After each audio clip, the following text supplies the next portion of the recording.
देखिए, इस मामले में महाराष्ट्र एटीएस की टीम, नांदेड़ की जो टीम है, लातूर और सोलापुर में दो लोगों को डिटेन किया है, उनसे पूछताछ कर रही है इस मामले को लेकर। जो जानकारी मिली है कि आज सुबह सुबह दोनों लोग को डिटेन किया है। अभी तक फिलहाल पूछताछ किया जा रहा है नीट स्कैम मामले को लेकर।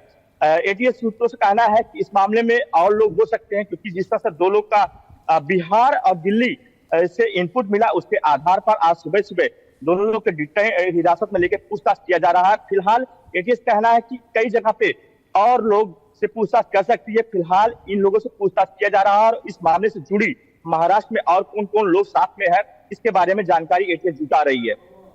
जी बिल्कुल, और यहाँ पर एक के बाद एक खुलासे भी देखने को मिल रहे हैं।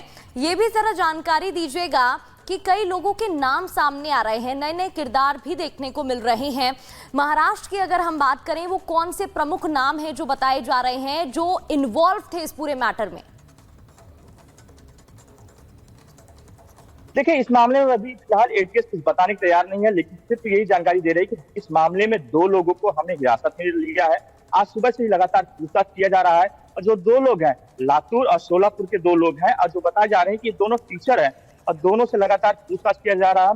कई लोग और हो सकते हैं। फिलहाल नाम का एटीएस अभी कुछ जानकारी नहीं दे रहा है, लेकिन फिलहाल कह रहा है कि इस मामले में जो हमें बिहार और दिल्ली से इनपुट मिला था, उसके आधार पर देर रात को ही एटीएस टीम पहुंची और सुबह सुबह छापामारी किया और दोनों लोग को हिरासत में लेकर पूछताछ कर रही है।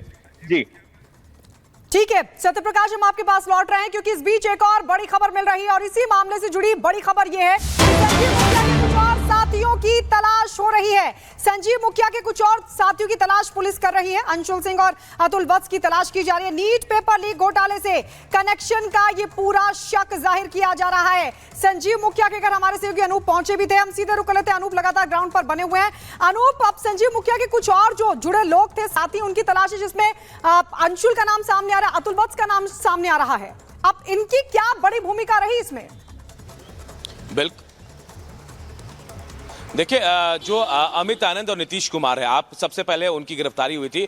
इनके ऊपर जो लोग हैं ये वो लोग हैं जो पहले से ही इस मामले में, इससे जुड़े कई और मामले थे, जैसे जहां भी पेपर लीक हुआ, शिक्षक भर्ती घोटाला या फिर दूसरे प्रतियोगी परीक्षा, उनमें भी इनका नाम आया था। संजीव मुखिया कुछ खुद सरकारी कर्मचारी, असिस्टेंट प्रोफेसर है नूरसराय में। इसके अलावा अतुल वत्स जिसका नाम आ रहा है, वो जहानाबाद के बंधुगंज का रहने वाला है और बताया जा रहा है कि वो यहाँ रहता नहीं है, वो पुणे में रहता है और महाराष्ट्र में रहता है। वहां से ही वो इससे जुड़ा हुआ है, उसके तार जुड़े हुए हैं और इससे पहले भी कई मामलों में उसका नाम सामने आया है। और आज हम कोशिश यही करें कि अतुल वत्स के घर पर जाएं, वहां जो लोग हैं उनसे जानकारी जुटाएं कि आखिर अतुल है कहां। संजीव मुखिया के घर हम जब गए तो उनके घर वालों ने अलग आरोप लगा दिया और कहा कि यहां के जो स्थानीय विधायक है उनके शय पर संजीव मुखिया को फंसाया जा रहा है, क्योंकि उनकी पत्नी जो है, संजीव मुखिया की पत्नी, वो चुनाव लड़ चुकी है एलजेपी से, इस बार भी चुनाव लड़ने की तैयारी है और शायद यही वजह है कि उनको फंसाया जा रहा है। इन सभी की भूमिका भी पूरे मामले में दिखाई दे रही है। अनूप, बहुत बहुत शुक्रिया आपका। सत्यप्रकाश, आपका भी शुक्रिया। बढ़ते हैं आगे और आपको ग्राफिक्स के जरिए अब समझाने की कोशिश करेंगे कि ये जो अलग अलग जगहों से नेटवर्क निकलकर सामने आ रहे हैं, कनेक्शन निकलकर सामने आ रहे हैं,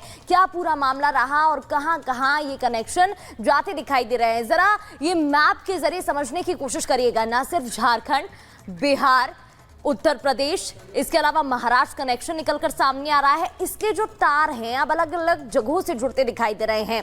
हमने बात की बिहार की, बिहार में देखा संजीव मुखिया का नाम सामने आ रहा है। इसके अलावा रवि अत्री का नाम उत्तर प्रदेश से सामने आया, जो कि कई लंबे समय से जेल में भी बंद रहा। उनके परिजनों से भी आर भारत ने बात की, वो भी हमने आपको दिखाया।